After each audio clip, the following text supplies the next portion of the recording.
Alright guys, welcome back to the channel. I thought I would review this beer for you tonight. I literally just drove back from downstate. I had a very short weekend, made a quick trip. I'm back, literally got home like 15 minutes ago. Forgot I had this sitting on the counter. I thought I would take this time to break it down with you guys because it is coming from Three Floyds, one of our favorites. Nostalgic, awesome, old-time guys that have been doing it for quite some time, and we all respect them and appreciate all their beer concoctions, guys. So today, I've only seen this once before, maybe it was last year, but I don't think I reviewed it, or I didn't review it, I don't remember it.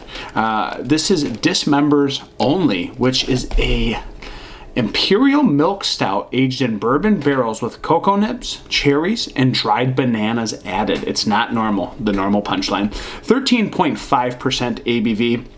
On the bottle on date, it just says bottled 2023 etched in the side of the bottle. That's what they do nowadays with the barrel-aged beers. I get it. It doesn't really go bad, especially coming in with this aging and this 13.5% range. So guys, I'm going to sit down real quickly and rip this one out of the stratosphere with you guys.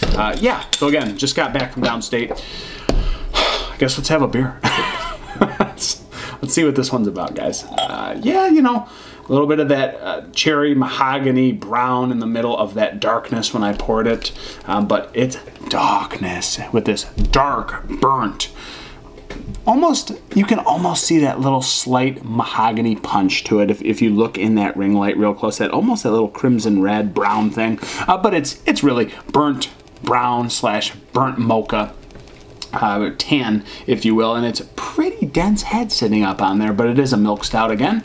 And 13.5% should see some dissipation going on here, but clinging to the glass very nicely. And again, not as thick maybe as I would have thought pouring it, but it looks like pure darkness in the glass.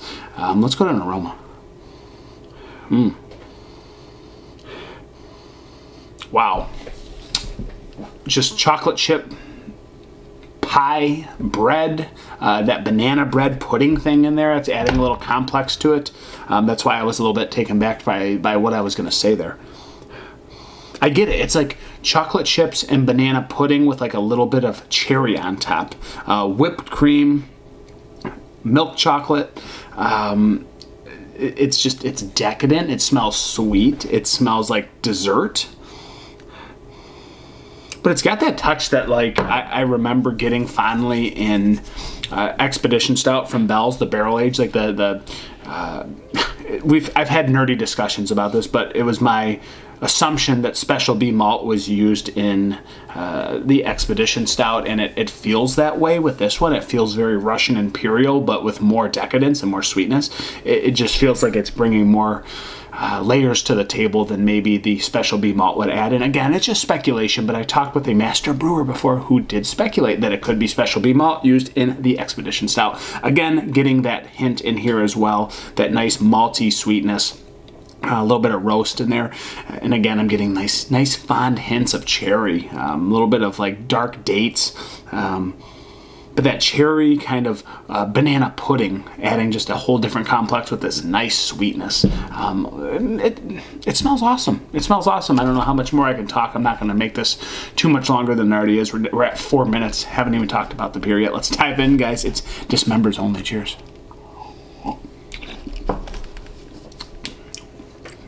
I mean, this completely room temperature. Been sitting out on the table. It's going down like butter. There's a little bit of depth and sweetness and a little bit of layers that you have to break down.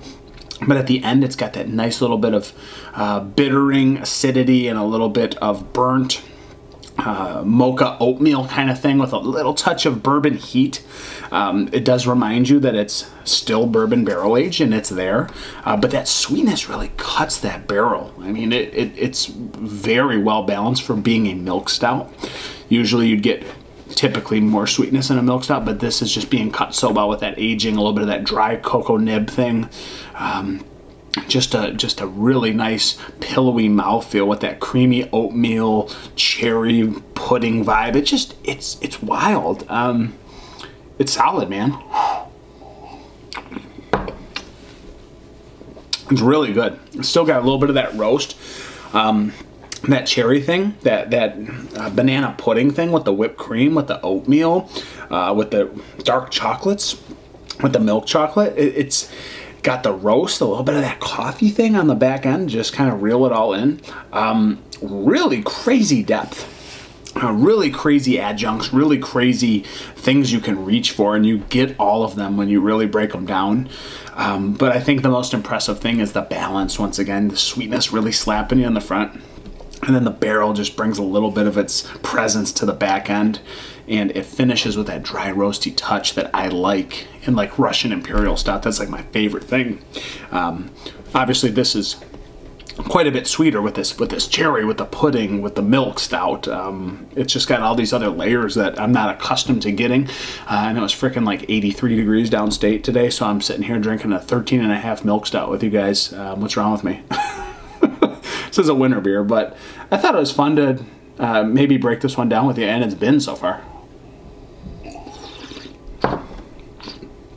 A lot of cherry whip, a lot of jello, like not artificial, but just really present.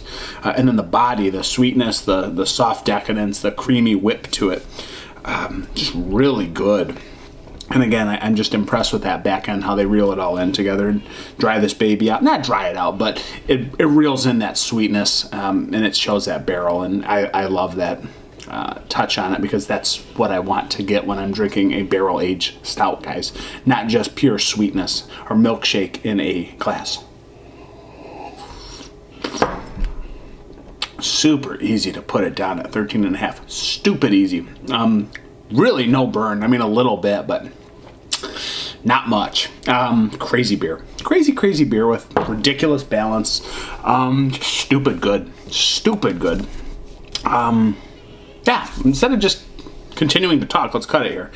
This is a 4.4 out of 5 for me, guys. Just freaking awesome. A little bit too much sweetness for me, but it reels it in. It brings the dryness out on the back end, and it's overly impressive, but it's 3 Floyds. I should know better. So 4.4 out of 5 for me today, guys. It's been Dismembers only. I hope you can get it.